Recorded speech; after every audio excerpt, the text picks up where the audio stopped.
Over easy, please. They only come in one style this morning, scrambled. But I get so lucky to find a guy that cooks. What would you like to drink? Martini, extra dry. I'm joking. I'll get some milk from the fridge. Okay. So what happened? What? How did it go with the attorney? She was supposed to be with us coming around. It was interesting.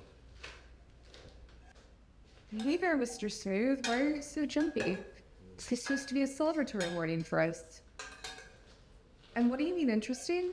What did she tell you, her philosophy on divorce or something? She gave me some good advice. Elaborate? That if I don't want to lose my life savings, I should stay in my current situation. I also took the opportunity to speak to a therapist about our relationship. You always said all therapists were quacks.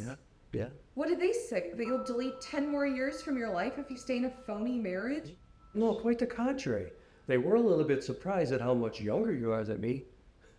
It was actually quite liberating to say that out loud. Hey, Einstein, was this the first time you realized that I could technically be your daughter? Well, that's one way to put it. But no, not at all. It was just speaking to somebody objective cleared up a lot of things for me. It made me stop and think, like what would my children think if we actually went through with this thing? Imagine them having a stepmom that's probably close to their age. And what if you want to have kids one day? You'd make a great mom, by the way. But these are significant things that we really have never spoken about. You already know that I don't want to have kids, and your kids are adults with their own lives. They'll get over it. Yeah, and when you're still young and beautiful, you'll be pushing me around in a wheelchair. So is this where you break up with me? Because I have a bullshit meter that is bulletproof, and right now it is burning because of so much smoke and mirrors. Why don't you just drop the politician talk and just speak the truth? Just admit it. You don't want to lose the money. Well, as my wealth manager said, this will have major financial repercussions. Fuck you!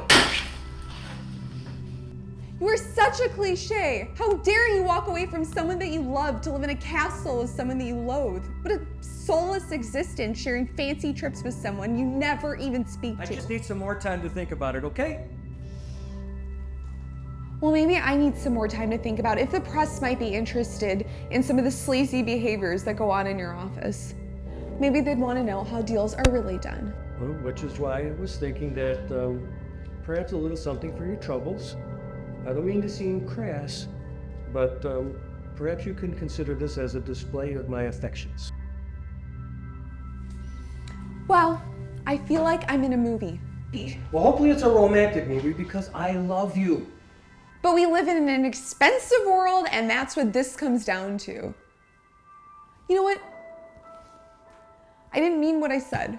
I would never hurt you in any way. I just don't have it in me. I just feel like, just keep your money. I just feel like I am dying inside because you are throwing years down the drain. Those were some of the best years of my life. And this isn't a fling or even an affair. I love you. And I love you too, but I'm 30 years older than you. I've got to be practical and think about the future. What if something happened? Something did just happen. Because we just cleverly created this new version of alimony. And you know what? I hope every single time you look at your bank statement, instead of guilt, you now associate it with the love of your life. Or walking away from her, rather. Because that's your punishment. Choosing comfort over the real deal.